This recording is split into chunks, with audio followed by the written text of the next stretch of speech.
बता रहे थे कि घट की स्थापना का मुहूर्त क्या है, किस तरह से पूजा की जाए।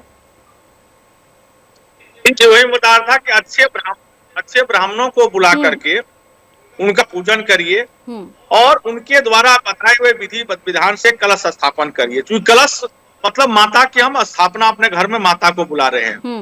विंध्याचल में कलश की स्थापना नहीं होती क्योंकि स्वयं माँ वहां विराजमान है और इसीलिए वहां नहीं, बाकी पूरे देश विदेशों में कलश स्थापन माने माता का जो है रूप ही कलश के रूप में है।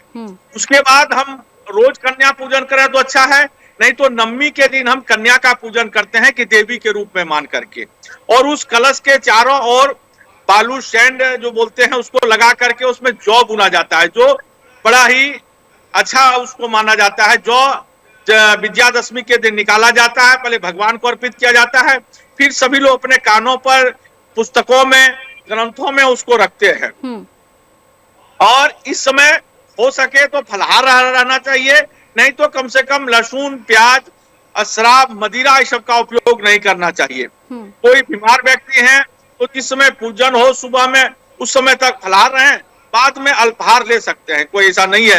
माता सभी में भी प्रसन्न रखते हैं। इसीलिए कोई, और आपने भी बहुत बढ़िया पूछा कि छठ और नवरात्र दोनों कर सकते हैं कि नहीं कर सकते हैं। हाँ, दोनों कर सकते हैं, कोई दिक्कत नहीं है। इसमें आपको बताया 4 पूजन होगा, छठ भी होगा, नवरात्रि भी होगा, हमारा नववर्ष भी है और रामनवमी भी होगा।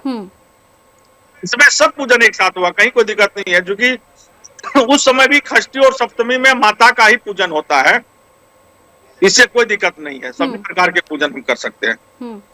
प्रकाशानंद जी महाराज, छठ पूजा तो लोग कर रहे हैं, नवरात्रि भी कर रहे हैं, लेकिन कहीं ना कहीं लोग ये सोच रहे हैं कि अगर छठ पूजा करते हैं तो उसका फल क्या नवरात्र के हिसाब से ही मिलेगा या फिर दोनों पूजन का फल बराबर बराबर मिल सकता है?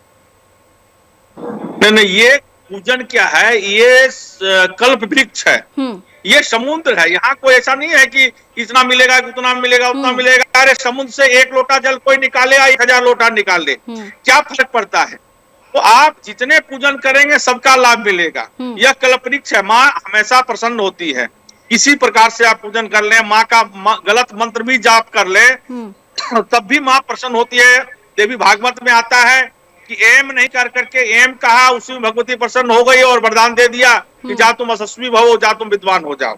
बिल्कुल, हमारी भावना होना चाहिए माँ के प्रति। अंग चंग तंग पंग यंग संग विंग दूंग अंग को लेकर कि अगर माँ नाव पर आती है तो तूफान आता है, भारी बारिश होती है, माँ अगर हाथी पे सवार होकर आती है तो लोगों को लाभ मिलता है, ऐसा माना जाता है। तो इस बार हाथी पर सवार होकर आ रही है, इसकी भी मान्यता है क्या? जो लोग मान रहे हैं वो सही है?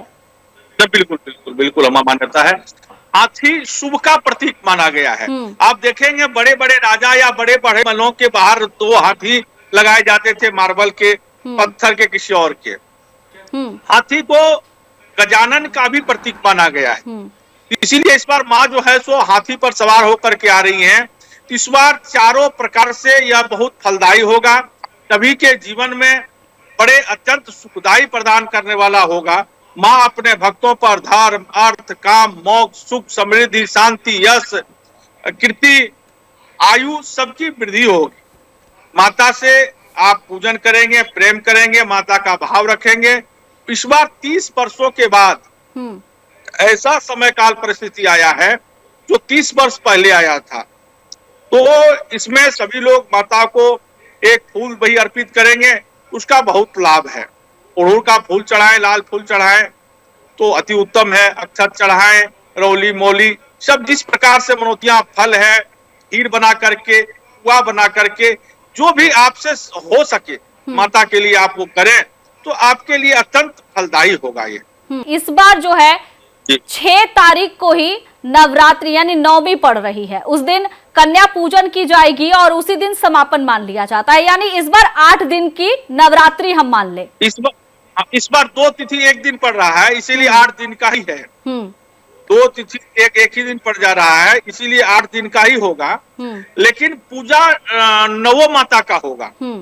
जिस दिन 2 तिथि पड़ रही है उसी दिन 2 माता का पूजा होगा। ऐसा नहीं कि 8 माता का पूजा होगा। 9 रूप में हम लोग पूजन करेंगे और 9 माता का पूजन होगा।